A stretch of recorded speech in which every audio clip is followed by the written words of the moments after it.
Lily, we're here in front of a column crater, late black figure around the circle of Antimenes' attic.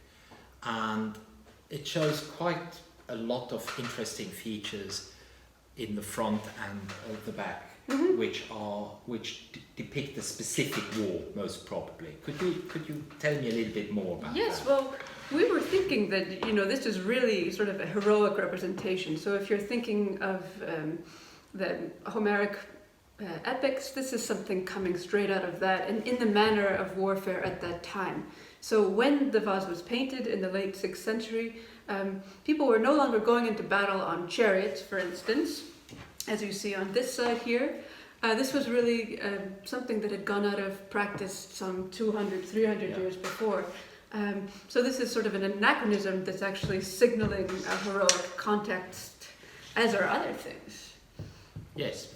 For example, it's an odd mix of things which are still happening in 6th century Athens when you go to battle. Yes. For example, here in the departure scene, she's already mourning the wife, or the wife of one of the warriors departing. She's already in a mourning gesture. Right, she's bundling into herself. Yes, almost. Exactly. But this could be also heroic, It reminds you of course, the mothers of the heroes. Yes, or when she says goodbye to Hector, she's already assuming that she already foresees the dreadful fate of her husband. But then you have an element which is typically Attic and not mythological. That is the Scythian warrior who accompanies his masters. You have the Scythian servant, archer, who is following to battle. That is actually happening in the 6th right, and 5th but century. Is debated also of something signaling a heroic milieu. Is it? Yes, the Scythian I think archer? so. I'm not sure, Lily. We might have to debate this later. Yes, I'm not convinced because I know that there is a Scythian unit, police officers, Scythians by the way, in Athens at that time to put order. They didn't take their own as police It's not unit. good to be policed by your own people. Yes, so they took Scythians to be the police. Okay, that's interesting. And so I think here we are having a reality, a connection to the nowadays reality when this vase was made.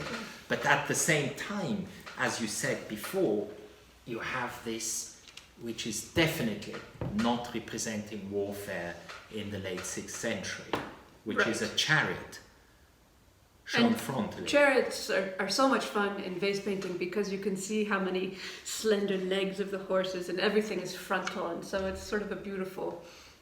Sometimes they forget the horse legs. Oh yes, we have another example of yes, that. Yeah. And you have here actually a chariot with 4 horses, and again this strange connection because in the battles of Troy you don't have Scythian servants, you do have charioteers and so on, but not Scythians, and here you have the connection with now. Okay. You mentioned to me before something this is fun. Which is metaphorical. And so craters, you have this added surface, the top of the lip, the top of the rim, that you could add decoration to. And so here the artist has in silhouette confronted boars and lions. So sort of apex predators in their own right and ferocious opponents. So this is also very symbolic, I suppose. Yes, because you do have these 2 animals are the most common decorations on armor, apart from the snake. Okay. So you do have boars, you have whole groups in Apulia of boars decorating each helmet, and the lion is also very popular. Right. So there are metaphors of strength and power. Right. And for example, the boar is very steady. He will resist, and he will not let go. Whereas a lion is much more flexible and moves ahead and goes backward. But the boar, in his behavior, is charging forward. Okay? So that is for the 6th century. Very funny. I like it very much because these warriors have a caricatural feature with their long noses, and they're quite crude but very lively. And then you have here a leg as a shield device, probably intended to show I'm a very fast runner. Right. Yeah. Then here. So this is just is a masterpiece of potting and of painting. So it's by the Triptolemus painter with Python as potter. And it's a beautiful, large kylix. And the tondo, right away you can see it's a woman. She's wearing a sakos, and she's carrying arms, which is at first glance somewhat unusual, but I think really the cue would be that she's Thetis carrying the arms of Achilles, so carrying the weapons to her son. And so here you can see another great example of shield device. It's this crouching lion, really about to strike.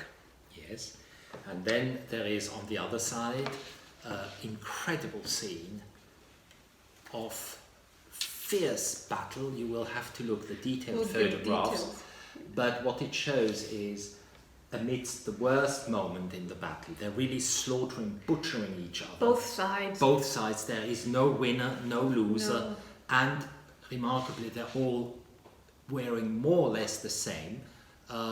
They're Greeks. It's Greek versus Greek. It's Greeks versus Greeks. This is very interesting too. If it's coming around 480, they've just survived the Persian War, or almost in the midst of this confrontation, and you can see just how bloody things are getting. I mean, it's horrible. The painter has added blood, added red to the wounds, so really gaping wounds, and even to kind of, I think, to ratchet up the emotional impact. Their cheek pieces are up, their helmets are pushed up, so you can see their faces. I mean, they're suffering. Yeah. And you see even he's grabbing a stone. This guy here. Trying to defend, and he's already bleeding. Yeah. And another one, very remarkable. His eyes are breaking. He's dying, and yes, they're dying. He's rolling back in his head. Yes, two of them actually. Two of them, and he has a dog as shield device. Right. Now the dog is a symbol of Hades, and in the time the Greeks were producing, Triptolemus painted this vase. It was a habit to slaughter a dog before you entered battle, so in honor of the god of Hades. It's a rare sacrifice animal is the dog. The dog is purely used in the context of battle. So it's not a coincidence. It's a grisly thing. That the dying warrior has a shield device, a dog. He's already made his sacrifice. Yes. And this is. Yes. Yeah. I think it's a very refined vase, by the way. It is. It's a masterpiece. It's very damaged, but it's. Yes, it's damaged. I would say about a third, 40 or maybe 40% is missing, and you have, of course, still an inscription on it. The remains of an inscription of Pais Kalos.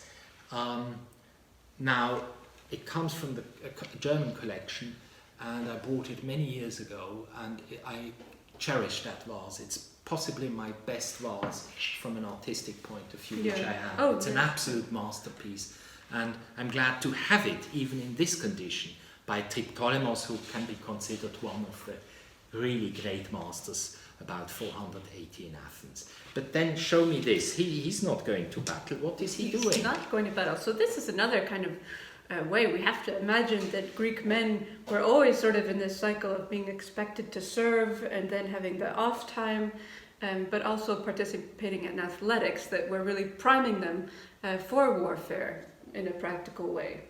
So this is actually the hoplitodromos, which is a foot race. And you can see this is in the tondo of this cup. It's sort of beautifully arranged, the limbs of this runner, and he's running with armor, with arms. The hoplitodromos is actually the young Athenian in his military service running with arms. Yes. This makes me, as a Swiss, of course smile, because we still have that. In Switzerland, there is a very popular sport, which is the Waffenlauf, where fully packed soldiers, fully packed, will run across the nature with their armor on. They are doing running, and it's not nude. No, it might be better. But they run fully armored across for many miles, and it's a very popular sport. So the hoplitodromos has still survived in some sort. It's heavy infantry running. I fortunately never had to do it. But you see this plate, show me the back, is also very nicely done with applied red here. You have applied red. And also interesting, the two holes, they're original, and they indicate that that plate, was done to be hung up on the wall from the beginning on. So it is like a painting. The concept is hang it up and look at it. Yeah, decorative. And it's also great because you get to see behind the scenes what a shield looks like inside, so how you would grasp it, and all the fittings that would have been in a real attic shield. I think now, in the next little film, we will discuss what's happening here. This is a remarkable piece, Yes. and I look forward to your comments.